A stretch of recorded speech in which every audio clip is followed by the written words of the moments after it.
నమస్తే అండి తెలుగు ప్రజలకు. తెలంగాణ ఉద్యమంలో అందరికంటే ఎక్కువ నష్టం జరిగింది ఎవరికంటే తెలంగాణ ఉద్యమకారులకు.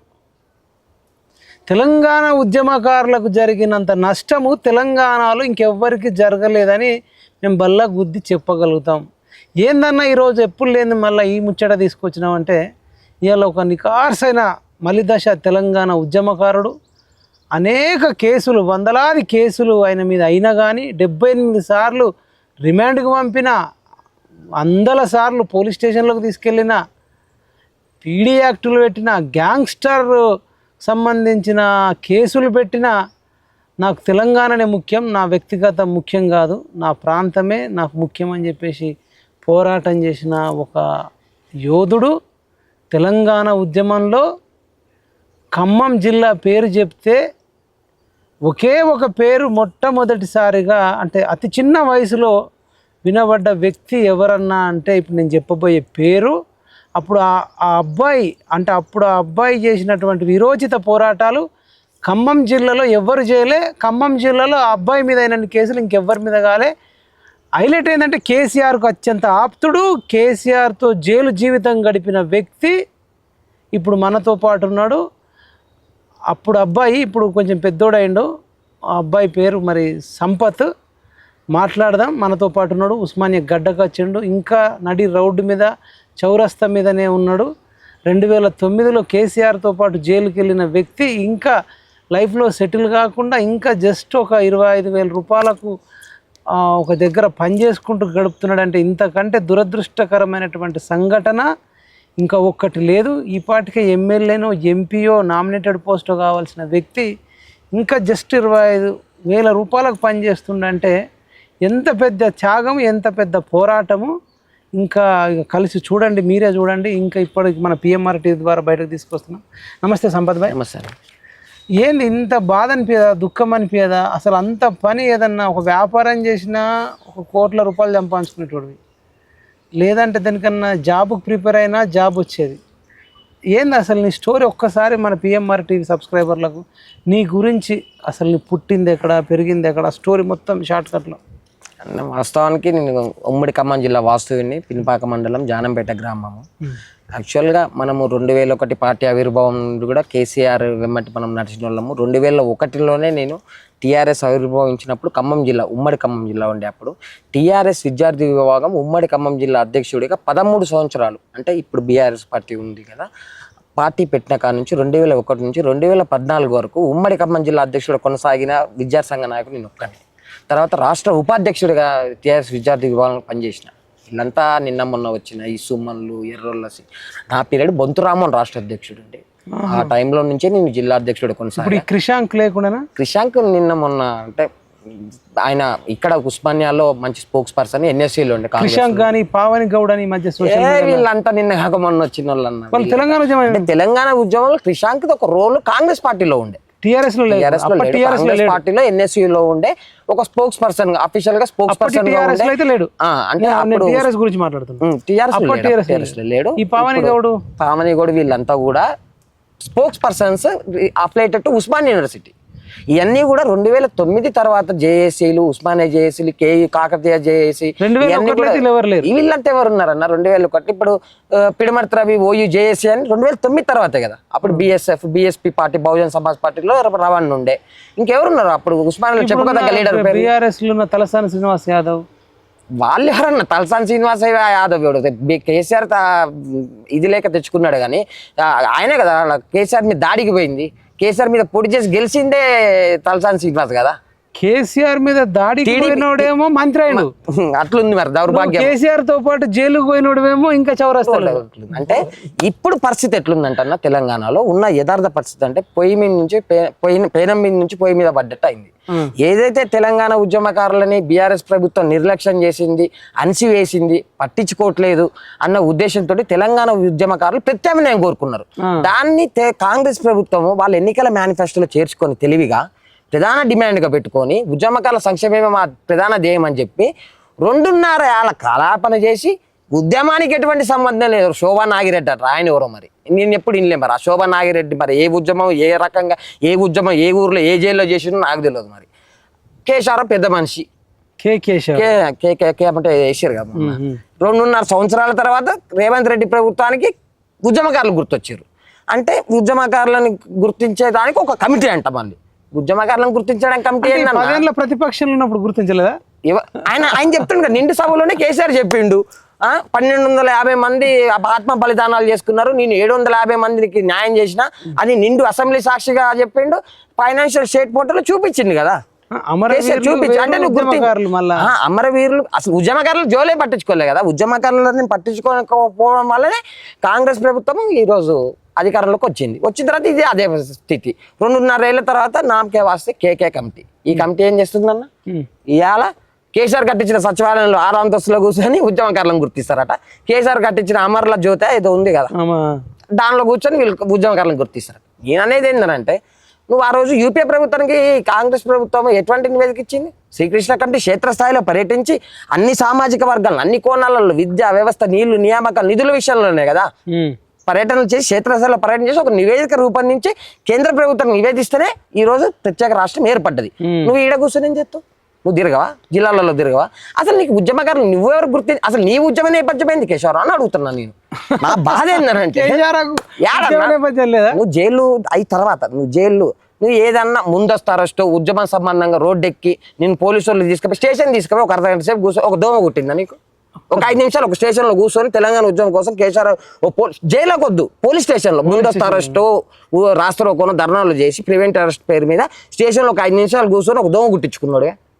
అక్కడ దాకా వస్తాయి. ఇదేందన్నా నీకు వాట్సాప్ చేసినట్టున్నప్పుడు వెబ్సైట్ రూపొందిస్తారట. నాకేమన్నా ఈ ఉద్యమకారులకు ఏమన్నా ఐటీ హబ్ లేదా బొటానిక్స్ వ్యాలీలో కార్పొరేషన్ చైర్మన్ ఇస్తుర్రా, లేకపోతే ఐటీ కార్పొరేషన్లో ఏమన్నా ఉద్యోగాలు ఇస్తుర్రా?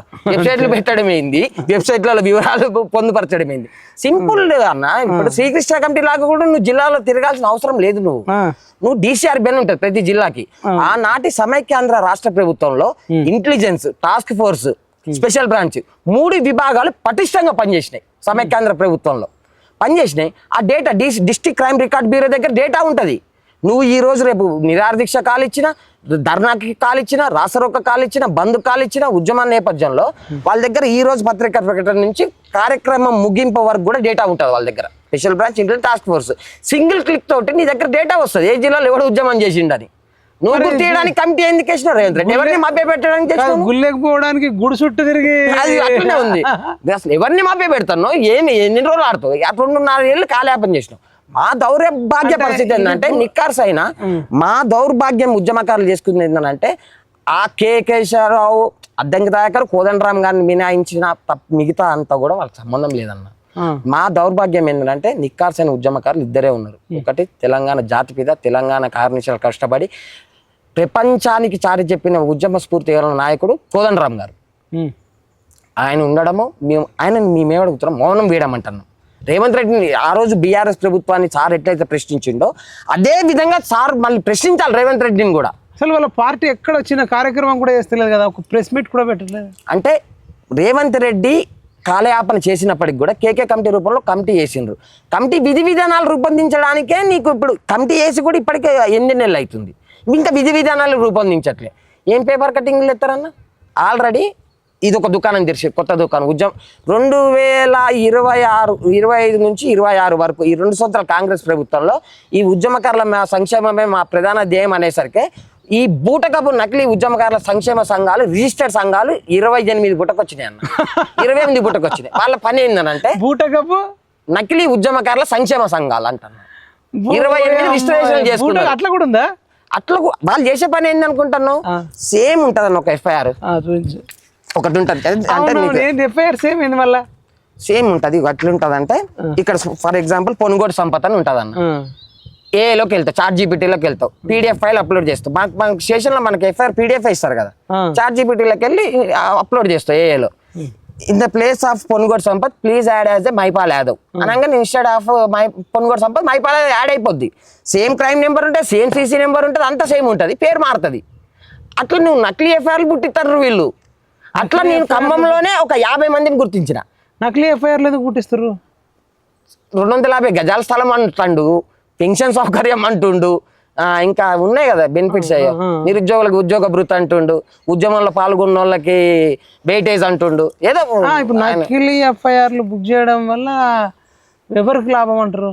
ఈ నకిలీ ఉద్యమకారుల సంక్షేమ సంఘాలు ఏమైతే పుట్టుకొస్తున్నాయో వాళ్ళ రాజకీయ పబ్బం గడుపుకోవడానికి, వారి ఆర్థిక ప్రయోజనాల కోసము అమాయక ప్రజల్ని మోసం చేస్తున్నారు. ప్రభుత్వానికి తెలియదా? ప్రభుత్వానికి నీవే మా సార్ని మౌనం వేయడమంటున్నాం. నేను ఇప్పటికీ కోదండరామ్ గారికి ఒక 15 సార్లు కలిసి స్వయంగా చెప్పి ఉదాహరణలు చూపించిన, ఆయన పేరు మీదనే నేను ఎఫ్ఐఆర్ జనరేట్ చేసిన. సార్ ఇగోండి, ఇగో చూడండి సార్, అట్లెట్లా అయితే సంపత్ అన్నాడు కోదండరామ్ గారు. అట్లా కూడా ఉంటుందా అన్న సార్. సార్ చూడండి సార్ అని చెప్పి సార్ క్లియర్ చూపించిన. సార్కి సార్ ఇక చూడండి, in the place of Pongod Sampath, instead of Pongod Sampath please change as Muddasani Kodandaram Reddy, residence of Nagarjuna Nagar, Tarnaka, Hyderabad. చూడండి సార్ అన్న 3 సెకండ్లలో జనరేట్ అయ్యి వచ్చి ఎఫ్ఐఆర్ వచ్చింది. ఇట్లాంటి ఎఫ్ఐఆర్లు ఎన్ని గుర్తిస్తావు నువ్వు? ఎన్ని రోజులు పడుతుంది నీకు? అంటే నకిలీ ఏంది ఒరిజినల్ ఏందని గుర్తించడానికి ఎన్ని రోజులు పట్టాలి నీకు? ఇప్పుడు వాళ్ళకి నచ్చిన వాళ్ళకి ఇచ్చుకుందాం అనుకుంటుందా ప్రభుత్వం? వాళ్ళకి నచ్చిన ఇప్పుడు అదే అర్థమవుతుంది కదన్న. వాళ్ళ బంధువులకు వాళ్ళ అసలు ఎక్కడుంది అంటున్నా నీకు. ఉన్న ఉద్యోగస్తులకే జీతాలు ఇవ్వలేని పరిస్థితిలో ఉండి అప్పులకు పని చేసిపోయిండు కేసీఆర్ అని బతుకుంటుండు. ఇంకా వీళ్ళకి ఉద్యోగ భృతి కల్పిస్తాడట. ఇదేంటి ఉద్యమకారులకు 200 ఎవరిని మోసం చేస్తావు? యాడుంది స్థలం? నువ్వు ఇంతవరకు ఈ కేక కమిటీ వేసినావు, సీసీఎల్ఏ మీటింగ్ పెట్టినావా, జిల్లా కలెక్టర్లతో మీటింగ్ పెట్టినావా, అసలు ప్రభుత్వ స్థలాలు గుర్తించినవా, వగ్భూములను గుర్తించినవా? ఎక్కడుందని స్థలం ఇస్తావు? ఎవరిని మభ్య పెడతావు నువ్వు? పలానా చోటు ఉంది నేను గుర్తించ, అసలు గుర్తించే ప్రక్రియ తప్పన్నా. వీళ్ళు తీసుకున్న విధి విధానాలలో ఫస్ట్ ఉద్యమకారులకు గుర్తింపు అనే ప్రక్రియ రాంగ్, 100% రాంగ్. డిసిఆర్బి ఉంది, సిసిఆర్బి ఉంది, డిస్ట్రిక్ట్ క్రైమ్ రికార్డ్ బ్యూరో ఉంది. సింగిల్ క్లిక్ తో డేటా వస్తుంది. 2009 అంటారు వీళ్ళు తెలియక. టీఆర్ఎస్ పార్టీ 2001 నుంచి కేసులు అయిన వాళ్ళు ఉన్నారు. 2001 టీఆర్ఎస్ పెట్టినప్పుడు ఇప్పుడు ఇదే ఉంది ఉస్మానియా. అప్పుడు ఇక్కడ టీఆర్ఎస్ లేదు, అప్పుడు బుట్టలే. టీవీఎస్ ఉండే, ఎవరు పృథ్వన్న, మా విఠల్ వీళ్ళు ఉన్నారు కదా. అప్పట్లోనే తెలంగాణ విద్యార్థి సంఘం పేరుతోనే అప్పుడే అదే గులాబీ రంగు జెండాతోటి ఇక్కడే పుట్టింది ఉస్మానియా యూనివర్సిటీలో టీవీఎస్ ప్యారలల్ గా. అప్పుడు కేసీఆర్ కి విద్యార్థులు విద్యార్థి నాయకులు ఎవరిని కూడా రాజకీయాలకు తీసుకురావద్దన్న భ్రమలో ఉన్నాడు. అప్పుడు కేసీఆర్ టీఆర్ఎస్ 2001లో టీఆర్ఎస్ పెట్టినప్పుడు టీఆర్ఎస్ ఆవిర్భవించలే. విద్యార్థి విభాగం ఉండడం కేసీఆర్ కి లేదు. ఎప్పుడైతే ప్యారలల్ గా తెలంగాణ విద్యార్థి సంఘం పేరుతోటి పృథ్వీ విఠల్ వీళ్ళంతా ఇక్కడ ఉస్మానియా నుంచి ఒక స్లోగన్ అనేది పోయిందో కేసీఆర్ దగ్గరికి, అప్పుడు ప్యారలల్ గా విద్యార్థి సంఘాన్ని స్టార్ట్ చేసినప్పుడు అప్పుడు ఫస్ట్ బొంతు రామ్మోహన్ ఏబీవీపీలో ఉండే సేవక్ అని అంటారు కదా, క్యాంపస్ పరిధిలో ఒక సేవక్ ఏబీవీపీలో, అండ్ స్టేట్ ప్రెసిడెంట్ ఆయన రామ్మోహన్. అప్పుడు వీళ్ళు రామ్మోహన్ తర్వాత బాబా ఫస్ట్ డిప్యూటీ, నా తర్వాతనే ఆయన కూడా డిప్యూటీ మేయర్. అప్పుడు బాబా, నేనేమో Nizam college Osmania university Nizam college president నేను, బాబా ఏమో టిఆర్ఎస్ సిటీ ప్రెసిడెంట్, నేను Nizam college president. Nizam college లో అసెంబ్లీ అప్పుడు ఉద్యమము గట్టిగా లేదన్న. అవును, 2009 తర్వాత మనము చేసినాం. కానీ 2009కి ముందు నగర నడిబొడ్డున్న అసెంబ్లీ దగ్గర, బషీర్బాగ్ ప్రెస్ క్లబ్ కి దగ్గర, ఎల్బి స్టేడియంకి దగ్గర, ఏ కార్యక్రమాలు అమరవీరుల స్థూపానికి దగ్గర నిజాం కాలేజ్, నిజాం హాస్టల్ అది గడ్డ. అక్కడ మొదటి సంవత్సరంలో ఎవడు కూడా రాజకీయాలు చేయడానికి ఒప్పుకుంటారా అన్న? బలంగా ఉండే ఈ రోజు జాతీయ అధికార ప్రతినిధి ఓం ప్రకాష్ యాదవ్ ఉంటాడు, టీడీపీలో ఉన్నాడు. ఓం ప్రకాష్ టిఎన్ఎస్ఎఫ్, ఎన్ఎస్ఏ నుంచి విష్ణువర్ధన్ రెడ్డి పిఆర్, దివంగత పిఆర్ కొడుకు, వాళ్ళని తట్టుకొని నిజాం కాలేజ్ టిఆర్ఎస్ బలోపేతం చేసిన ఆ రోజుల్లోనే. నిజాం కాలేజ్ లో ఉస్మానియా యూనివర్సిటీ పరిధిలో ఆ రోజుల్లోనే బలోపేతం చేస్తే అట్లా టిఆర్ఎస్వి అనేది ఒక రూపం తీసుకొచ్చినాం మేము. నేను ఖమ్మం జిల్లా విద్యార్థి విభాగానికే పరిమితం కాలే. నిజాం కాలేజ్ కోదండరామ్ గారు నా హెచ్ఓడి, ఆయన నా ముందు నుంచి పోతున్నాడు, నా క్లాస్ చెప్పడానికి పోతున్నాడు, నేను క్లాస్కి పోకపోయేటోని, ఈ రాజకీయాలు చేసుకుంటూ కూర్చునేటోని. ఎన్ఎస్ఏని టిఎన్ఎస్ఎఫ్ని సిటీలో తట్టుకున్నది ఏదంటే నిజాం కాలేజే. గేట్లు వేయాలి, అబిడ్స్ పోలీస్ స్టేషన్లో కూర్చోవాలి, అధిష్టానం రావాలి. చేసిర్రు వాళ్ళు. అంటే ఉద్యమం బలోపేతానికి కావడానికి ఎన్ని కార్యక్రమాలు చేయాలి సిటీలో అంత ఫీడ్ చేసే బాగా నేను జిల్లాకు పోయినా.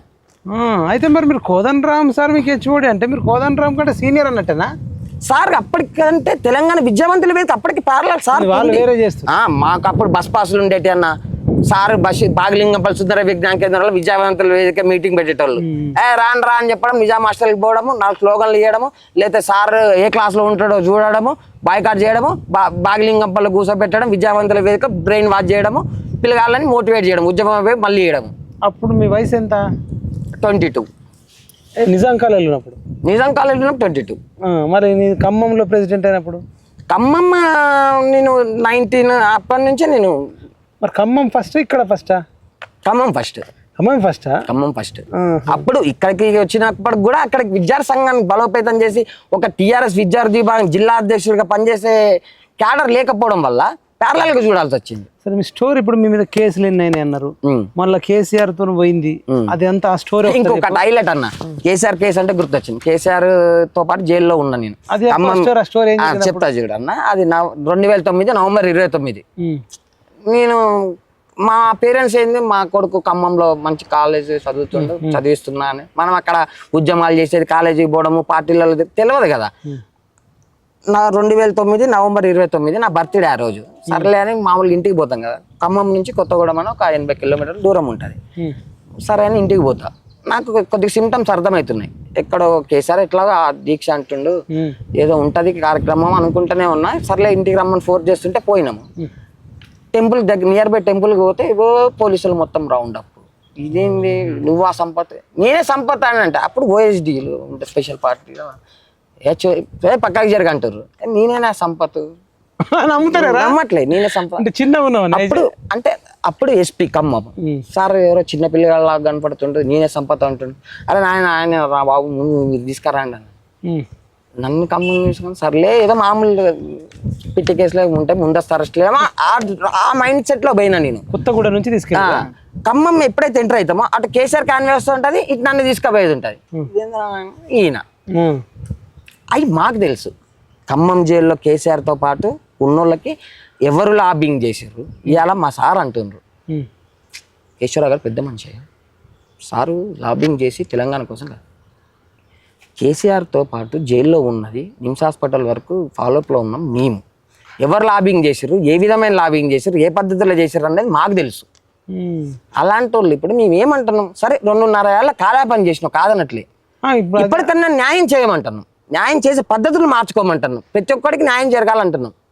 ఎవరికైతే అసలు ఆల్రెడీ అన్న 10 సంవత్సరాలలో సామాన్యంగా చాలామంది ఆర్థిక ప్రయోజనాలు పొందిన వాళ్ళు ఉన్నారు. ఎస్సీ కార్పొరేషన్ రుణాలైనా, దళిత బంధువు అయినా, స్థానిక ప్రజాప్రతినిధుల ద్వారా సబ్సిడీ రుణాలు, కేసీఆర్ డబుల్ బెడ్రూమ్ ఇల్లులు, అట్లా లబ్ధి పొందిన వాళ్ళు ఉన్నారు. నేను పూర్తి అట్లా 70% ఉన్నారు. రిమైనింగ్ 30% అసలు ఏమి లబ్ధి పొందని, ఎటువంటి ప్రయోజనాలు బీఆర్ఎస్ పార్టీలో పొందిన వారు వాళ్ళకి ఫస్ట్ ఫేజ్ లో చేయి. నువ్వు ఎట్లాగో నువ్వు కేసీఆర్ 750 మందిని గుర్తించినా, నేను 10 లక్షలు ఇచ్చినా అమరుల కుటుంబాలకు అంటున్నావు. 500 మంది డేటా నీ దగ్గర ఉన్నట్టే కదా, ఇక 500 మందికి అమరులే కదా. మిగతా వాళ్ళు ఎవరైతే అసలు లబ్ధి పొందిన వాళ్ళు ఉంటారో బీఆర్ఎస్ ప్రభుత్వంలో వాళ్ళకి ఫస్ట్ నువ్వు చెయ్యి. అదొకటి మా డిమాండ్. రెండో డిమాండ్ ఏమంటున్నావు, ఇగోన దక్షిణ తెలంగాణ, ఉత్తర తెలంగాణలో ఓన్లీ తెలంగాణ ఉద్యమ కేసులలో రౌడీ షీట్లు ఓపెన్ చేసి, పీడియాట్లు ఓపెన్ చేసి మొత్తం మీద 23 మందే ఉన్నారు. 23 మందికి నేనేమంటున్నాను, నేను నాకు గజం స్థలం వద్దు, నీ 250 స్థలాలు వద్దు, నాకు నీ 250 స్థలాలు వద్దు, నీ పింఛన్లు వద్దు, నీ గుర్తింపు కార్డులు వద్దు, మాకు నీ ప్రభుత్వంలో ఉద్యోగం ఏమి, ఉద్యోగం కష్టపడతాం, జీతం ఏమంటాను 23 మందికి. ఇప్పుడు 10 సంవత్సరాల బీఆర్ఎస్ ప్రభుత్వంలో అనేక నోటిఫికేషన్లు వచ్చినాయి. గ్రూప్ 1 వచ్చింది, group 2, group 3, group 4, BRO, panchayat secretary చాలా వచ్చినాయి. అన్నిటికీ మేము ఎలిజిబుల్ ఉన్నాం. 23 మంది మీ అన్నిటికీ ఎలిజిబుల్ ఉన్నాం. ఎక్కడి వరకు ఎలిజిబిలిటీ ఉంటాం, ఎగ్జామ్ సెంటర్ గేట్ వరకే ఎలిజిబిలిటీ ఉంటుంది. ఎగ్జామ్ సెంటర్ గేట్ ఉంటుంది కదా, అక్కడ వరకే. నీ మీద రౌడీ షీట్ ఉంది అంటారు. నీ మీద రౌడీ షీట్ ఉంది, ఎగ్జామ్ అట్మాస్ఫియర్ ఖరాబ్ అవుతుంది. మీరు ఇదేముంటుందని ఇక్కడ statement showing the current doing rowdy sheets of Khammam 2000 PS for the month December 2011 లో నా మీరు రౌడీ షీట్లు గ్యాంగ్స్టర్ ఇదా. అప్పుడు ఎన్ని సంవత్సరాలు? 24 ఏళ్ళకి rowdy sheet. Sampath son of Rambabu 24 years, Munnuru Kapu, TRSP member, house number something ఇట్లా ఉంటుంది. ఇప్పుడు కేసీఆర్ తేడు ఉంది, మీరు కేసీఆర్ తో అరెస్ట్ అయినప్పుడు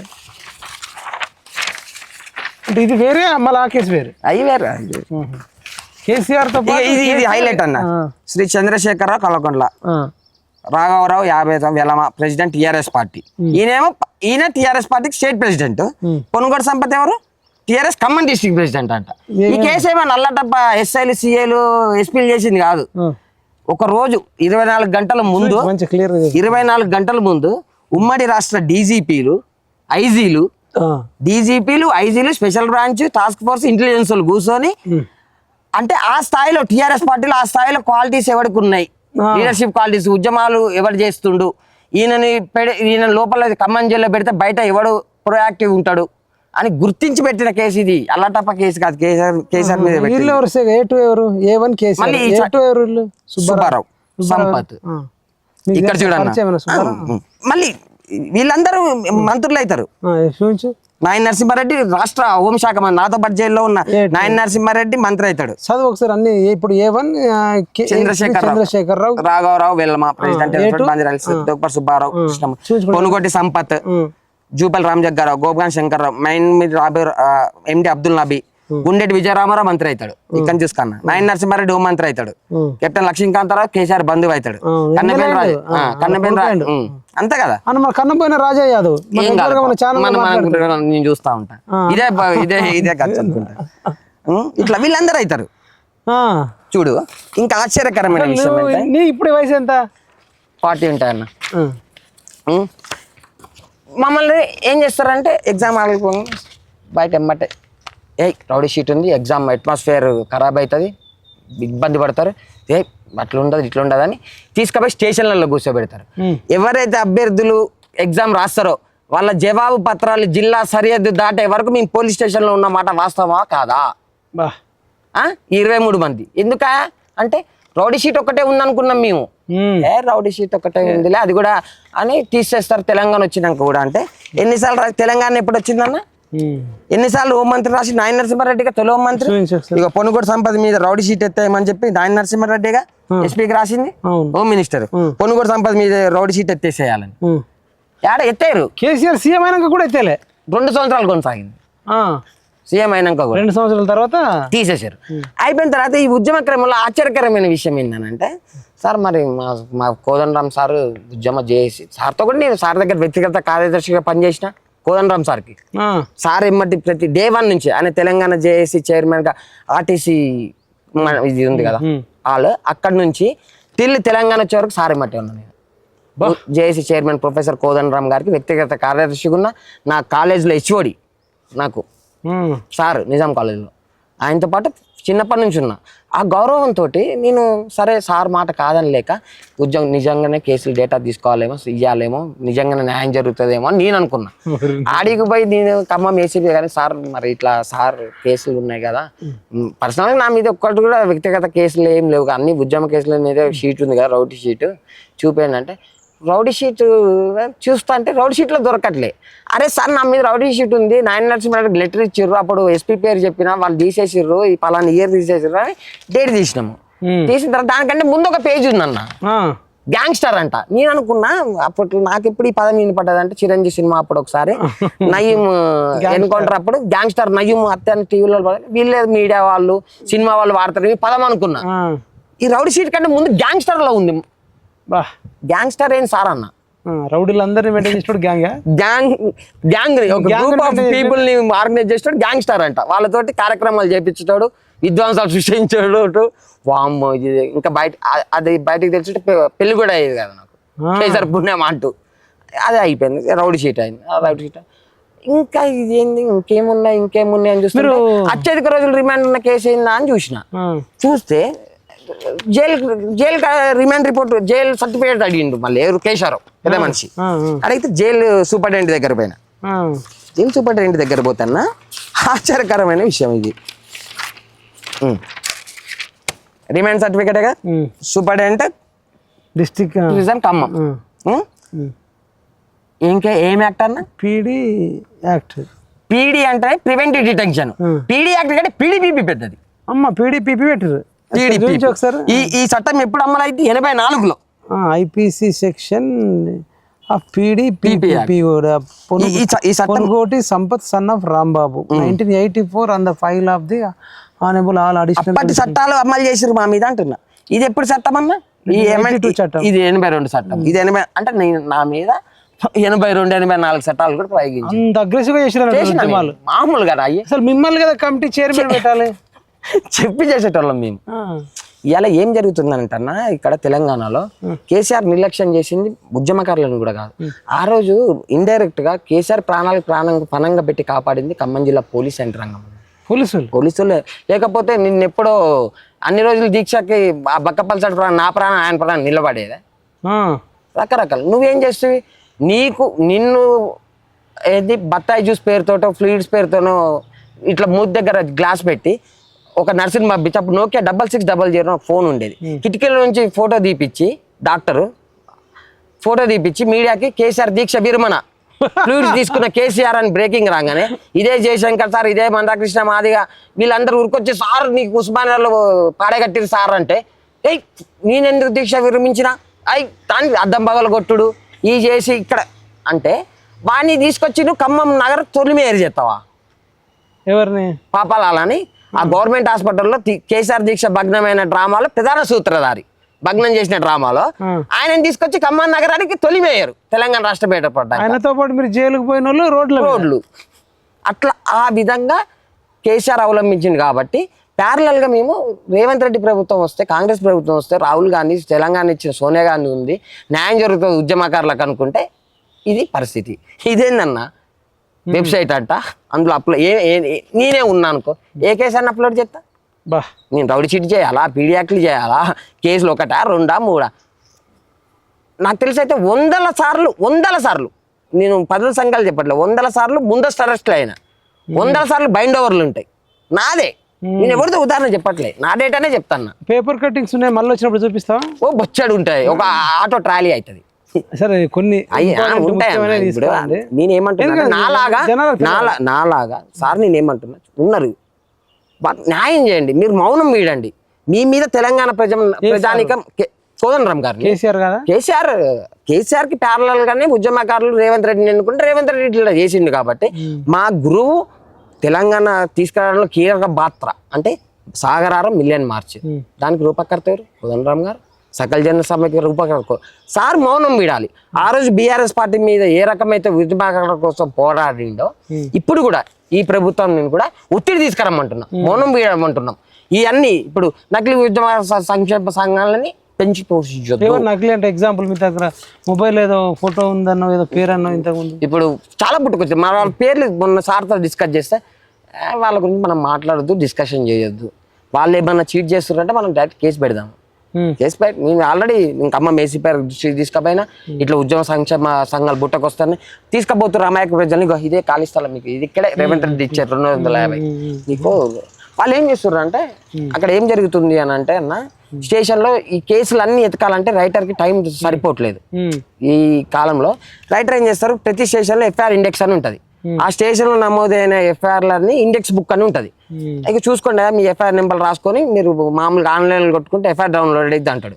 ఈ నకిలీ ఉద్యమకారుల సంక్షేమ సంఘాలు ఏం చేస్తారంటే ఇట్లా పెన్ను తీస్తారు బయటికి, ఇట్లా ఈ కేసు ఉంది కదా ఇక్కడ గ్యాప్ వస్తుంది ఎఫ్ఐఆర్ ఇండెక్స్ బుక్ లో, ఎమ్మటే పేర్లు రాయడం, లేని వాళ్ళే నకిలీ ఉద్యమకారుల పేర్లు రాయడం, ఫోటో తీసుకోవడం, బయటికి పోయి ప్రింట్ మీ పేరు ఉద్యమాలు చేసినట్టు కేసులో ఉన్నట్టు పేరు రాసినాము, ఇక మీకు స్థలం వచ్చినట్టు 250 గజం అదే స్థలం, ఇక ఇక్కడే మనకి ఇచ్చేది అన్నాం. వాళ్ళ రాజకీయ పబ్బం, వాడి చుట్టూ తిప్పుకోవాలి, వాడు ఎమ్మడి తిరగాలి, వాడి మీటింగ్లు పోవాలి, వాడిని వాడి ఆర్థిక ప్రయోజనం, వాడు అమాయక ఉద్యమకారులను మోసం చేస్తుండ్రు.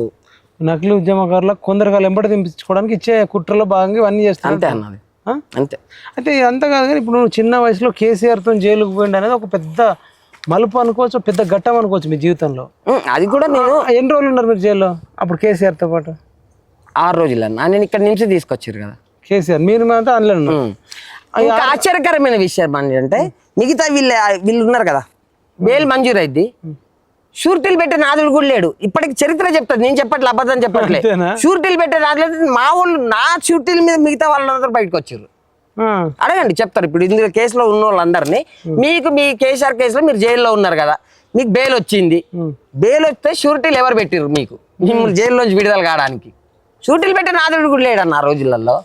అక్కడ నుంచి మా మేనమామ ఇప్పుడు తెలంగాణ విటల్ ఆయన పెట్టారు షూటింగ్, ఆయన వాళ్ళ సర్కిల్ వాళ్ళు తీసుకొని వచ్చి ఆయన తిరిగి వీళ్ళకి బెయిల్ తెచ్చిన ఆయన అదే పరిస్థితిలో ఉండే.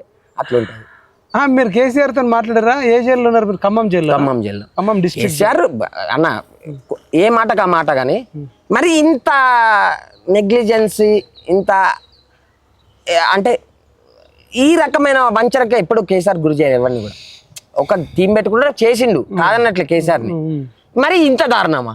నువ్వు ఎన్నికల మేనిఫెస్టోలో పెడితేవి నిరుద్యోగ వృత్తి అంటే ఏది ఉంది? ఇవాళ నిరుద్యోగ సమస్య ఎట్లుందన్న? అది ఉంది కాదు మాట్లాడదాం, కానీ మీరు జైల్లో ఎప్పుడు కేసీఆర్ తో మాట్లాడారు మీరు లైఫ్ లో ఫేస్ టు ఫేస్? చాలా సార్లు. అది చెప్పు, ఏం మాట్లాడేటోడు? ఎప్పుడు కూడా ఉద్యమం ఏ విధంగా చేయాలి, మీరు ఏ విధంగా చేయాలి, నేను ఏ విధంగా లాబింగ్ చేయాలనే పద్ధతిలోనే ఉండేటోడు. నా స్థాయిలో నేనేం చేయాలి, మీ స్థాయిలో మీరేం చేయాలి. ఇప్పుడు అన్ని పార్టీల లాగా ఇప్పుడు ఎందుకు మాట్లాడన్నా, వామపక్ష పార్టీ లాగా శిక్షణా తరగతులు ఉండవు ఈ టిఆర్ఎస్లో. ఎవరికి వాడే నైపుణ్యత సాధించుకోవాలి ఉద్యమంలో. ఇప్పుడు వామపక్ష సంఘాలకి శిక్షణా తరగతులు ఉంటాయి, ఎస్ఎఫ్ఐ, ఏఎస్ఎఫ్, పిడిఎస్, వాళ్ళకి వామపక్ష సంఘాలు ఉంటాయి, వాళ్ళకి శిక్షణా తరగతులు ఉంటాయి. ఇందులో ఈ శిక్షణా తరగతులు ఉండవు. ఎవరు శిక్షణ తరగతి చేయాలంటే మళ్ళీ ప్రొఫెసర్ జయశంకర్ గారు రావాలి, కోదండరాము గారు రావాలి, ఇట్లా వీళ్ళు రావాల్సిందే, ఉద్యమ నేపథ్యం చెప్పాల్సిందే తప్పితే అట్లా మాకు ట్రైన్ ఉండేది కాదు కదా. కొద్దిగా ఆయన వాక్చాతుర్యము, ఎక్కడ వీక్ ఉంది, ఎక్కడ స్ట్రెంథెన్ చేసుకోవాలి అనేది అది ఉండే. కానీ ఇంత వంచి 2002లో చూసిన 2002 కేసీఆర్ ఖమ్మం పార్టీ ఆవిర్భావ ఖమ్మం జిల్లాలో కూడా పెట్టిండు. అప్పుడు జిల్లా ప్రెసిడెంట్ గోపీనాథ్ ఉండే, ఎంఎఫ్ గోపీనాథ్ అని. తర్వాత ఆయన కాలక్రమంలో దూరం అయిండు. 2004 ఎలక్షన్ లో పాలేరు టికెట్ కోరిండు, ఇయ్యపోయేసరికి కేసీఆర్ ఆఫీస్ ముందు టెంట్ వేసి దాడి చేసిండు కేసీఆర్ మీద. అప్పుడు పార్టీ కేసీఆర్ సీరియస్ సస్పెండ్ చేసిండు. అట్లా వాళ్ళ మధ్య గ్యాప్ వచ్చింది, కానీ నేను అట్లా కొనసాగిన. అదే ఇంకేం జరిగింది మీకు అంటే కేసీఆర్ మీకు మధ్యలో? తర్వాత కాలక్రమాన ఇంకా వీళ్ళు ఆడే బుడేలు స్టార్ట్ అయినరు. వీళ్ళకి సంబంధం లేని 2009 ఎప్పుడైతే ఉద్యమం స్టార్ట్ అయిందో వీళ్ళు కొత్త తెర మీదకి వస్తుర్రు. ఫస్ట్ నేను అంటున్నా, బొంతురామ్మన్ ఏ మాటకు ఆ మాట అన్న. బొంతురామ్మన్ నిర్మల సింగ్ వరకు నీ విద్యార్థి ఉద్యమము కీలక దశది, వాళ్ళ టర్ము. వీళ్ళంతా ఎవరన్నా? నిన్న కాక మొన్న బల్కాసుమాను ఒకసారి ఎంపీ అవుతాడు, ఎమ్మెల్యే అవుతాడు. ఎస్సీ కార్పొరేషన్ ఇప్పుడు రవణ్ ఉన్నాడు, JAC chairman, OE JAC chairman. నీ ఉద్యమాలు కాదన్నట్లే, ఎప్పటి నుంచో బీఎస్పీ బహుజన వాదం మీద పనిచేసిండు, మంచి వ్యక్తి కాదన్నట్లే. నువ్వు 2 సార్లు పార్టీకి సంబంధం లేకుండా 2 సార్లు 2 కోట్లు ఇచ్చి టికెట్ ఇస్తుంది ఎవరు? కేసీఆర్. ఎస్సీ కార్పొరేషన్ చైర్మన్ ఇస్తుంది. మళ్ళీ వాళ్ళకెందుకు? ఆల్రెడీ ప్రయోజనం పొందిండు కదా విద్యార్థి నాయకుడుగా. ప్రయోజనం 2 సార్లు ఎమ్మెల్యే టికెట్ ఇచ్చినావు, 2 కోట్లు ఇచ్చినావు. అది కాక సరిపోక ఓడిపోయినా అని చెప్పి ఎస్సీ కార్పొరేషన్ చైర్మన్ ఇచ్చినావు. వాళ్ళని గుర్తించినావు నువ్వు. మిగతా సెకండ్ గ్రేడ్ వాళ్ళని కూడా నువ్వు తీసుకోవాలి పరిగణలోకి. నువ్వు తీసుకున్న బాధ్యత. ఇప్పుడు రేవంత్ రెడ్డి నేను ఒప్పుకున్నా, నువ్వు రాహుల్ గాంధీ హామీ ఇచ్చిండు, ఇదే ఓయికి వచ్చిండు కదా, ఓయిలోనే కదా భేటీ అయింది అందరితోటి, మాతోటి. ఓకే, అన్ని వాళ్ళ క్వశ్చన్స్. కానీ కేసీఆర్ తో మీకు మళ్ళీ లాస్ట్ టైం ఎప్పుడు కలిసినాయిగా? పార్టీ అంటే సీఎం అయిన తర్వాత ఇక ఎప్పుడైతే ఉద్యమ పార్టీకి తర్వాత రాజకీయ పార్టీకి ఎప్పుడైతే ఆవిర్భవిస్తుంది అన్న క్రమంలో డైరెక్ట్ గా మన నందినగర్ ఇల్లు ఉండేది, అక్కడికి వెళ్ళి కలిసిన. సార్ మరి ఏంటి పరిస్థితి? అప్పుడు ఏంటి అని అంటే ఇక మనకి ఇక ఎన్ని సంవత్సరాలు చేస్తాం? జిల్లా అధ్యక్షుడిగా 13 సంవత్సరాలు చేస్తే, రాష్ట్ర ఉపాధ్యక్షుడిగా 4 సంవత్సరాలు చేస్తే, ఇంకా ఈ పార్టీ పదవుల ధ్యాసలోనే మనం ఇంకా స్ట్రెంథెన్ చేయాలన్న ఆలోచనలో ఉండే. మనం ఆ కోలో పోలే. ఇక్కడ ఎవరైతే ఇక్కడ షో ఆఫ్ ఉంటారు కదా, నీకు అర్థమైంట పేరు నేను చెప్పినా కూడా వేస్ట్. నిన్న మొన్న ఏదో టీవీలో చూసిన ఆయనని, ఎవరు ఆయన పేరు వద్దులే తీసుకున్నా కూడా మన టైం వేస్ట్. ఆయన అదే వీళ్ళు తెర మీదకి వస్తారు. ఆ చెంచాగిరి, ఆ లోపాయికారతనము అవి మన దగ్గర ఆ క్వాలిటీస్ లేకపోవడం వల్ల కేసీఆర్ దగ్గర మనం గెటిన్ కాలైపోయినాం. అది ఉన్న వాస్తవం. వీళ్ళలాగా మనము ఆ చెంచాగిరి చేసే తత్వం లేదు, ఆ లోపాయికారి విధానం లేదు. మనం ఏదైనా సూటిగా ప్రశ్నిస్తాం, సూటిగా సమాధానం రావాలి మనకి, లేదంటే ముఖం మీదనే మాట్లాడతాం.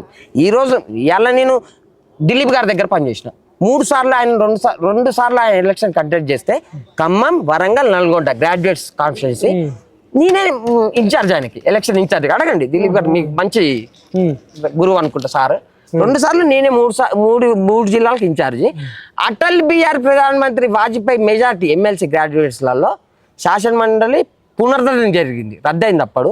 మళ్ళీ సార్ అప్పుడే పునరుద్ధరణ 3 జిల్లాలలో సార్ని గెలిపించిన ఇన్ఛార్జ్ గుండి 3 జిల్లాలకి దిలీప్ గారిని భారీ మెజార్టీ తోటి. అది ఫస్ట్ టీఆర్ఎస్ ఎమ్మెల్సీ. అక్కడే కేసీఆర్ పతనం స్టార్ట్ అయింది. ఆ బాంబులు కాల్సే క్రాకర్స్ ఉంటాయి కదా, అప్పుడే తెలంగాణ భవన్ తగలబడ్డది. కానీ నాకు అర్థం కాదు, గెలిస్తే పతనం ఎట్లా స్టార్ట్ అయింది?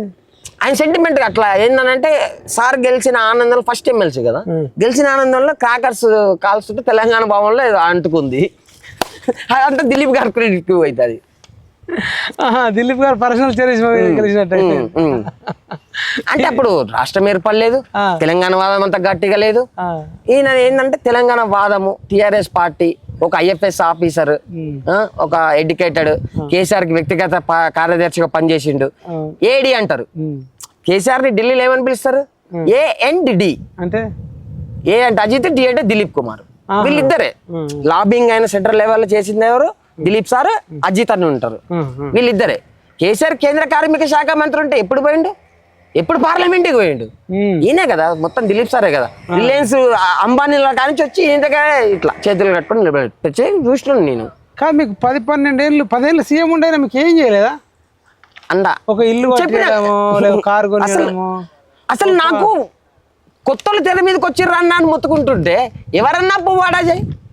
ఏ పార్టీలో గెలిచిండు అన్న? ఉద్యమం చేయలేదు, తెలంగాణ ఉద్యమం ఏడ చేసిండు? అజయ్ ఏ ఉద్యమం చేసిండు? తుమ్మల నాగేశ్వరరావు వీళ్ళంతా ఉద్యమాలు చేసిన. పొంగులేటి కూడా కొంతకాలం కేసీఆర్ తో పనిచేసిండు కదా. పొంగులేటి ఇప్పుడు ఉన్న మంత్రి ముగ్గురు పనిచేసిన ఎవరు కేసీఆర్ తోనే.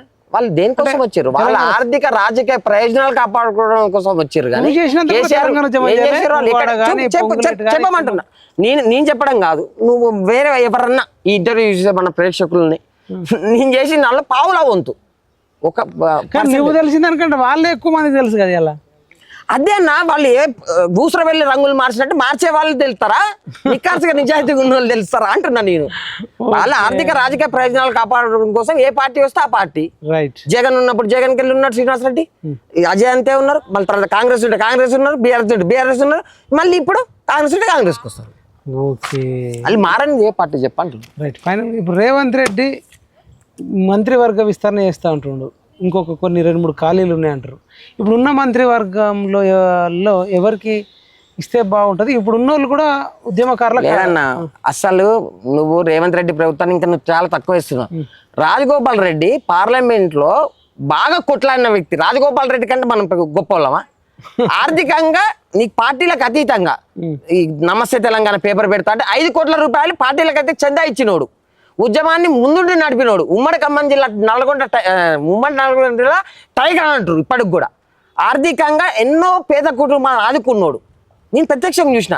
ఇవాళ తుంగతుర్తిలో జానీ అని ఉంటాడు, నువ్వు సర్వే కనుక్కోండి ఒకసారి. నేను మొన్న ఈ మధ్యలో 23వ తారీఖు సెక్రటరియట్కి వచ్చిన వేరే పని మీద. ఒక లిఫ్ట్ లో వెళ్తుంటే ఒక ఆఫీసర్ లెవెల్లో ఉన్నాడు, ఒక సఫారీ సూట్ వేసుకొని పక్కన ఉన్నాడు, గన్మెన్ టైప్ లో. అర్థమైంది. ఆయన నన్ను చూసి సంపత అన్నాడు. నీ పేరు? అవును సార్ నా పేరు సంపత. అంటే నీ నెంబర్ మా గన్మెన్కి అన్నాడు. అంటే ఎందుకు సార్ మీకు సారీ గుర్తుపట్టలేదు అన్న, నీతో మాట్లాడాలన్నాడు. నెంబర్ వాళ్ళ గన్మెన్కి ఇచ్చిన. 1 గంట తర్వాత కాల్ చేసి ఐమాక్స్ లో క్యాఫ్టేరియా ఇది ఉంటుంది, కాఫీ షాప్, అందులో ఉన్న నీతో మాట్లాడి మీరు ఎవరు సార్ నేను గుర్తుపట్టలేదు, సారీ ఏమనుకోకండి అంటే నేను వచ్చినాక చెప్పే కంగారు పడక అన్నాడు. అసలు ఆశ్చర్యకరమైన విషయం చెప్పిండు అన్న. మీరు మారారా అన్నాడు. మీరు మారారా? కేసీఆర్ మారాడా? నాది, నేను పేరు చెప్పట్లేదు, ఆయన చెప్పిండు. నేను ఇంటెలిజెన్స్ ఐజీగా ఉద్యమ సమయంలో కీలక సమయంలో నేను బాధ్యత నిర్వహించిన. నాది రాయలసీమ ప్రాపర్, పక్కా తెలంగాణ వాదిని. కేసీఆర్కే నేను క్లాస్ ఇచ్చినోడిని. నువ్వు కాదు ఉద్యమ కాదు, మీ కేసీఆర్ కాదు, మీ కోదండరామ్ సార్ కాదు, తుంగతుర్తిలో జానీ అని ఉంటాడు, ఆయన ఎవరు సార్ ఎప్పుడు ఇల్లే పేరు అని నేను అడిగిన. ఆయన తెలియకపోవడం ఏంటంటే ఒక కాల్ చేసి ఒక ఫైల్ పెడతా, నా పీడిఎఫ్ పెట్టండి వాట్సాప్ చేసుకున్నాడు. ఇది చదువు అన్నాడు, కాఫీ దాక్కుంటా. చూస్తే దిమ్మ తిరిగే సమాధానం అన్న. ఆ జానీ అనే వ్యక్తి అండి, పార్టీ టీఆర్ఎస్ పార్టీ సంథింగ్ ఉద్యమకారుడు నిక్కర్స్. ఆయన ఆ రోజు 100 రోజుల పనికో ఊర్లో కూలికి పోతున్నాం, ఇంట్లో పబ్బం గడిచే పరిస్థితి. ఆయన గేదెలు లేవు, ఆవులు లేవు. 40,000 రూపాయలు గడ్డిగా ఉంటాడు ఆ ఊరు దొరవారి దగ్గర. 40,000 రూపాయలు పెట్టి ఆ 40,000 ఇయ్యలేదు అని చెప్పేసి కొడతాడు ఆ ఊరి దొర. మళ్ళీ కొట్టి వాడి మీద కేసు పెడతాడు. ఇదేందా అని చెప్పేసి ఈ పిచ్చ జానీ ఏం చేస్తాడు, డీజీపీ దగ్గరకు ఆఫీస్కి, సార్ నన్నే కొట్టిర్రు, నీ ఇవ్వాల్సిన మాట వాస్తవమే, నా కాలు ఇరిగింది, నా చెయ్యి ఇరిగింది, నా మీద కేసు పెట్టిర్రు అని చెప్పేసి తిరుగుతూ ఉంటాడు. ఈయనకు ఒకసారి కనపడతాడట.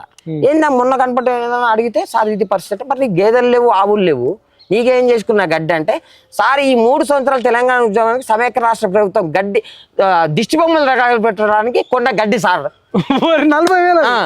అయితే సార్ నాకైనా గేదెలు ఉన్నాయా ఆవులు ఉన్నాయా సార్, నేనేం చేసుకుంటా సార్ గడ్డిని, 40,000 దానికి అయినాయి సార్.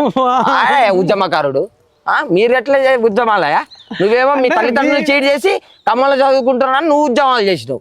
ఎవరి జెండాకి ఎజెండా ఉంది, ఇంకోసారి మీరు ఎవరు ఓన్ చేసుకోవద్దు ఉద్యమాన్ని, ఏదంటే ఆయన ఓన్ చేసుకో అట్లాంటి రోజులు ఉన్నారు. అది కరెక్టే అనిపించింది నాకు. ఏం మాట్లాడే పరిస్థితి లేదు ఇక, ఆయన ఉద్యమకారుడు నువ్వు అన్నాడు అంటే ఆయన తర్వాత మనం అన్నట్టే. ఇక ఇప్పుడు ఆయన గేదెలు లేవు ఆవులు లేవు, ఏం చేసినారు ఆ గడ్డి. మరి ఏంటంటే సార్ సమైక్య రాష్ట్ర ప్రభుత్వం నిరంకుశ పాలనకు వ్యతిరేకంగా దిష్టి బొమ్మల కోసం కొన్న గడ్డి సార్ అన్నాడు. అంత అయిపోయింది, అంత అన్ని దిష్టి బొమ్మలు తగలబెట్టా సార్. మన తిరిగి ఆ డబ్బులు కట్టలేదు చెప్పి నన్నే కొట్టి నా మీద కేసు పెట్టారు. డీజీపీ న్యాయం చేస్తాడేమోనని. ఇది సార్ జాన్ కేసీఆర్ న్యాయం చేయలేదు. దాని కోసం ఇప్పుడు పొద్దున వచ్చేటప్పుడు కూడా చాలా మందిని అడిగి కలవాలి. అసలు ఆయన ఇంట్రెస్టింగ్ స్టోరీస్ చాలా ఉన్నాయి అని ఒక ఇంటెలిజెన్స్ ఐజీ చెప్తుండు నాతోటి. జానే ఉన్నాడు అంటే తుంగతుర్తిలో, ఇంకా ప్రతి నియోజకవర్గంలో ఎంతమంది జానీలు చాలా ఉంటారు. అన్ని జిల్లాలలో చాలా మంది చనిపోయినారు అన్న ఈ ప్రెస్టేషన్ తట్టుకోలేక 10 సంవత్సరాలు బీఆర్ఎస్ ఇంత పెద్ద ఊహించలే కదా. షుగర్లు వచ్చి బీపీలు రైజ్ అయ్యి వాళ్ళే కొంతమంది ఉన్నారు ఇప్పటికి కూడా నడుచుకుంటే వాళ్ళలో మాట్లాడుకుంటే వెళ్ళిపోతారు.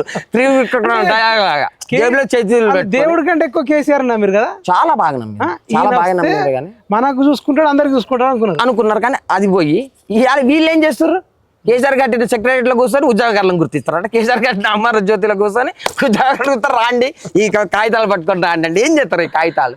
ఇక ఇప్పుడు నీకు చూపియన్న చాట్ జీపీటీ ఓపెన్ చేసి నీ పేరు పెట్టిస్తా, ఈ పీడియాక్ట్ లో కూడా నీ పేరు పెడతా, మైపాలన్న కూడా నాతో పాటు అంటే అయిపోయింది. ఇప్పుడు మంత్రివర్గంలో తెలంగాణ ఉద్యమకారులు ఉన్నారా, ఉద్యమ ద్రోహులు ఉన్నారా? ఇప్పుడు నెక్స్ట్ వచ్చే మంత్రివర్గంలో ఇంకా ఎవరితో అకామిడేట్ అయితే బాగుంటుంది? నేనేమంటున్నా, నిక్కర్సన విజయశాంతి, రాజగోపాల్ రెడ్డి ఉమ్మడి నల్గొండ జిల్లా టైగర్ గా అన్ని రకాలుగా ముందు వరుసలో ఉండి ఉద్యమంలో అనేక ఆర్థిక కుటుంబాలన్నీ ఆర్థికంగా ఆదుకున్నాడు. ఉద్యమాన్ని ఇండైరెక్ట్ గా సపోర్ట్ చేసిండు. డైరెక్టర్ రాహుల్ గాంధీతో కొట్లాడిండు, ఢిల్లీలో పోరాడు. రాజగోపాల్ రెడ్డికి ఇస్తానుగా, నువ్వు ఇస్తాను మంత్రి పదవి, ఇవ్వాల్సిన వాళ్ళకి నువ్వు ఎవరెవరికో ఇస్తాను నువ్వు. ఆయనకే మోసం చేసి 250 గజాలు ఆయన అలాంటి వాళ్ళే మోసం చేస్తారు. మనం ఎంత అంటున్నాను, 250 గజాల స్థలాలు, గుర్తింపు కార్డులు, పెన్షన్లు ఇవి కాదు నాయన. నువ్వు ఇస్తాను నీ మంత్రివర్గంలో సరైన ఉద్యమకారులకు ఫస్ట్ ఇయ్యి, నీ క్యాబినెట్ లో ఉద్యమకారులకు న్యాయం చేయి. నువ్వు తర్వాత మా సెకండ్ ఫేజ్ తీసుకుందాం. నీ క్యాబినెట్ లో ప్రక్షాళన చేయి ఫస్ట్ ఉద్యమకారులకు. నీ దగ్గర న్యాయం చేసిన తర్వాత మా దాకా రా. నువ్వు రాజగోపాల్ రెడ్డి లాంటి చీట్ చేస్తేవి నువ్వు. మా సారు మౌనం వీడాలి అంటున్నాం మేము. కోదండరామ్ సార్ మౌనం వీడాలి, మాట్లాడాలి, నోరు విప్పాలి. వీళ్ళ విధి విధానాలను ఈయన డిసైడ్ చేయాలి. కోదండరామ్ సార్ అడ్డంకి రాయకరని డిసైడ్ చేయాలి.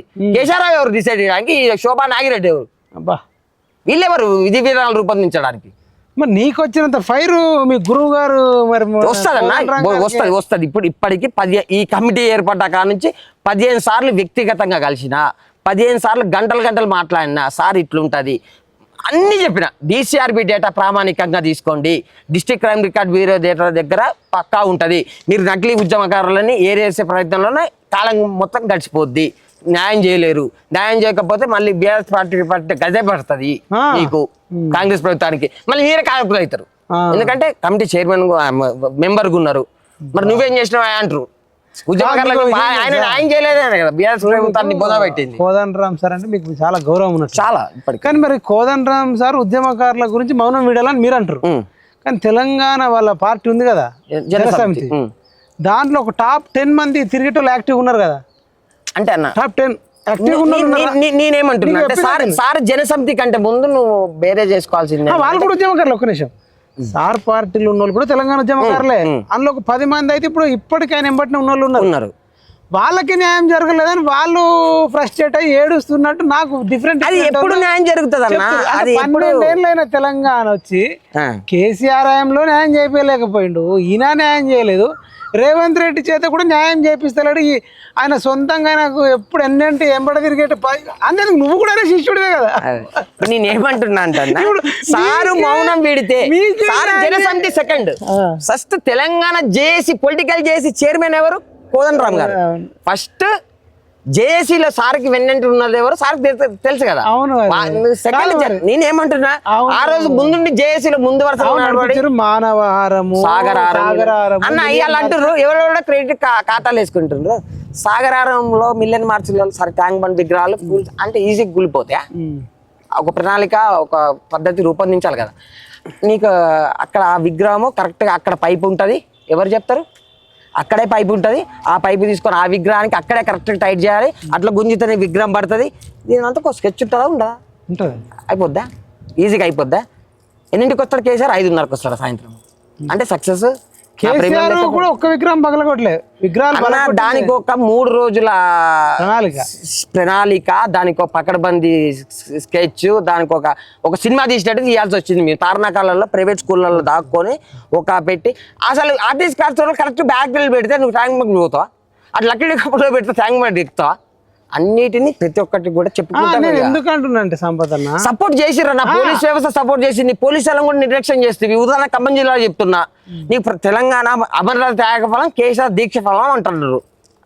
జాతి కేసీఆర్ వాళ్ళని లూపులలో పెడితే నీ ప్రభుత్వం వచ్చిన తర్వాత నువ్వు వాళ్ళని పోలీసు వాళ్ళని ఇప్పుడు మడత రమేష్ అని ఇప్పుడు ఎక్కడ సార్ ఏసీపీ రామగుండం మంచిర్యాల ఎక్కడ ఉన్నారు ఇప్పుడు మడత రమేష్ చాలా సిన్సియర్ ఆఫీసర్. కేసీఆర్కి అయ్యో ఉన్నాడు ఆయనే, అప్పుడు ఆయనని లూపులని పెడితే ఇప్పుడు ఏసీబీ డీసీపీ ఉన్నారు నాంపల్లిలో కట్టంగూరు శ్రీనివాస రెడ్డి అని గారని పోలీస్ రాష్ట్ర అధ్యక్షుడు అప్పట్లోనే. ఆయనని తీసుకొచ్చి ఏం సంబంధం లేని ఏసీబీలోకి పెడితే ఈ ఖమ్మం ఏసీపీ రమణమూర్తి గారు ఉండే నీకు అప్పుడు, ఆయన కొన్ని రోజులు ఏసీబీలో ఎట్లా లూప్ లైన్లలో పెట్టివి. ఓకే, ఇవన్నీ మాట్లాడదాం, అద్భుతంగా చెప్తున్నావు. మొన్న బాల్కసుమన్ జైలుకు పోయి వచ్చిండు, అది అక్రమంగా అరెస్ట్ అంటుండు. మీ తోటి ఉద్యమకారుడే కదా, మీ జూనియర్ అనుకో. అంటే నువ్వేమనుకుంటున్నావు చెప్ప అన్న? అంత పెద్ద తెలంగాణ ఉద్యమంలో నేను ఒక ఉద్యమకారుడికి చెప్తున్నా, ఎక్కడన్నా ఒక రైలు పట్టా బీకి రానివాడన్నా ఎక్కడన్నా? అంటే ఈయన చెప్పగానే రైలు పట్టాలు ఆఫీస్ కూడా కాల్ చేయలే అసలు ఎక్కడ? అంత పెద్ద తెలంగాణ ఉద్యమంలో ఎప్పుడే సాగరారం మిలియన్ మార్చ్ అప్పుడు మాకు అక్కడ వెలుతురు చీకటి పడ్డప్పుడు వెలుతురు లేక క్యాబిన్లు ఉంటాయి కదా, రైల్వే సిగ్నల్ క్యాబిన్స్ ఉంటాయి, క్యాబిన్ ని తగలబెట్టినాం కానీ రైలు పట్టాలు ఎక్కడ ఎవరి బీకలేదన్న, రైలు ఎక్కడ ఆగలేదన్న తెలంగాణ ఉద్యమంలో. ఈయనేదో అది ఏమంటారు క్రెడిబిలిటీ, ఇగ్నోరిజం బాగా మైండ్లో నన్ను గుర్తించట్లేదు, నన్ను మర్చిపోయారు చెన్నూరు ప్రజలు, మళ్ళీ నేను ఇటు ఉస్మానియాకి వచ్చిన దాఖలాలు లేవు, వచ్చే పరిస్థితి కూడా లేదు, ఎవడు పట్టించుకోడు. ఆ ప్లేస్ అక్కడ ఏంటంటే రీప్లేస్ ఎవరు చేసారు? క్రిషాంక్ అనే వ్యక్తి వచ్చిండు. కేటీఆర్ దగ్గర ఆ భర్తీ క్రిషాంక్ ఫుల్ఫిల్ చేసే క్రమంలో సుమన్ ఇగ్నోర్ అయ్యే పరిస్థితికి వచ్చేసరికి నేను మళ్ళీ లైమ్ లైట్లోకి ఎట్లా రావాలి అన్న ఉద్దేశాలు ఉద్రేకపడతా తగలబెడతాం ఏదన్నది పుష్కరమైన మాటలు తగలబెడితే ఎట్లా? అదే అయ్యే ముందు ప్రభుత్వం కోలుకుంది కదా. మళ్ళీ ఆయన సింపతి వచ్చిందా నెగిటివ్ అయిందా? మరి మాటలు సింపతి అన్న, ఉద్యమం వేరు, రాజకీయ పార్టీగా అవతరించిన తర్వాత కార్యాచరణ వేరుంటది. ఉద్యమంలో అందరూ నీకు ఏకీభవిస్తారు ఆ పదాలని, ఎందుకంటే అది అంత పెద్ద ఆకాంక్ష, అది 3 కోట్ల ప్రజల ఆకాంక్ష కాబట్టి నువ్వు ఏ కాలు ఇచ్చినా కూడా తప్పు పట్టలేదు. అప్పుడు కూడా నువ్వేం చేసినావా? నువ్వు చెన్నూరు ఎంపీగా చేస్తావు, ఎమ్మెల్యేగా చేస్తావు, నువ్వేం చేసినావు? టీబీజీ కేసు ఏం చేసింది? నువ్వు సింగరేణి కార్మికులకి ఏం చేసినావు? నువ్వు ఏ పోరాటాలు చేసినావు? ఈ రోజు ఈ ప్రభుత్వం మీద నువ్వు ఆఫీసులలో పెట్టు, దాడి చేద్దాం పాండి అని రెచ్చగొట్టే ప్రసంగాలు చేసి జైలుకి పోతే నీకు దండలు వేయాలా? అంటున్నాడు ఈ సారా టికెట్ ఇస్తారే ఇయ్యారు. మరి ఆల్రెడీ ఆ ఫుల్ఫిల్ అనేది వేరే వ్యక్తితో భర్తీ చేసుకున్నాడు. కేటీఆర్ కావాల్సింది ఏంటి? యాక్టివ్ రోల్ లో ఉండాలి. నువ్వు అన్ని ఆర్థిక ప్రయోజనాలు పొందినావు, రాజకీయ ప్రయోజనాలు అన్ని పొందినావు. రైట్. ఈ క్రిషాంక్ ఎంట్రీ ఎప్పుడైతే బీఆర్ఎస్ లోకి అయిందో, ఈ సుమన్ అనే వ్యక్తి ప్రాబల్యం ఏమంటారు ఇంపార్టెన్స్ అనేది కేటీఆర్ దగ్గర తగ్గింది. తగ్గే క్రమంలో ఏం మాట్లాడుతుండు అనేది అర్థం కాక మాట్లాడిండు ఆయన. మళ్ళీ ఒకసారి లైమ్ లో పదం జారేసరికి ఈ సర్కార్ ఎందుకు కోరుకుంటది? రైట్. అట్లా అది కానీ ఉద్యమకారుడిగా సుమన్ జైలుకి పోలేదు. మీరు కూడా అట్లా పోర్ట్రేట్ చేయకండి దయచేసి. Okay okay, thank you Sampath Bhai, thank you. ఇదండి అసలు నువ్వు ఇంకోటి ఎమ్మెల్యే కావాలని ఉన్నది అంటారు, అది నిజమేనా? ఎట్లా నిజంగా ఇదే అన్న అనుకుంటారా? అవునన్నా, 2014లో నాకు కేసీఆర్ టికెట్ ఇవ్వలేదు. నేను ఉమ్మడి ఖమ్మం జిల్లా మొత్తం అన్ని కాన్స్టిట్యున్సీలకి ఎవరైతే ఫండింగ్ ఇస్తారో ఆయనకే టికెట్ ఇచ్చిండు, నన్ను కాదని. నాకు ఇస్తా అని ఇవ్వలేదు. పోటీ చేసిన 2014లో సిట్టింగ్ ఎమ్మెల్యే తర్వాత నాకే వచ్చింది. చరిత్ర చూసుకో, మా నేత కానీ ఎలక్షన్ నుంచి పోటీ చేసిరా? కొత్తగూడెం అసెంబ్లీ నుంచి పోటీ చేసిన, జనరల్ సీట్ నుంచి పోటీ చేసిన. సిట్టింగ్ ఎమ్మెల్యే తర్వాత నాకే వచ్చినాయి ఓట్లు కూనేరు సంవత్సరాల తర్వాత. అవునా? ఇప్పుడు 2020 ఏదో ఒక పార్టీ నుంచి, ప్రధాన పార్టీల నుంచి అయితే పోటీ చేస్తా ఎప్పటికైనా. ఈసారి ఆ ఎక్స్పీరియన్స్ తోటి ఏ పార్టీ 28 గెలవకపోయినా ఇంకా వయసు ఉంది నాకు, గెలిస్తే ఎప్పటికైనా నేను ఎమ్మెల్యే తిరుగుతా. అది బరాబర్. Right, thank you so much. ఇదండి తెలంగాణ ఉద్యమకారుడు.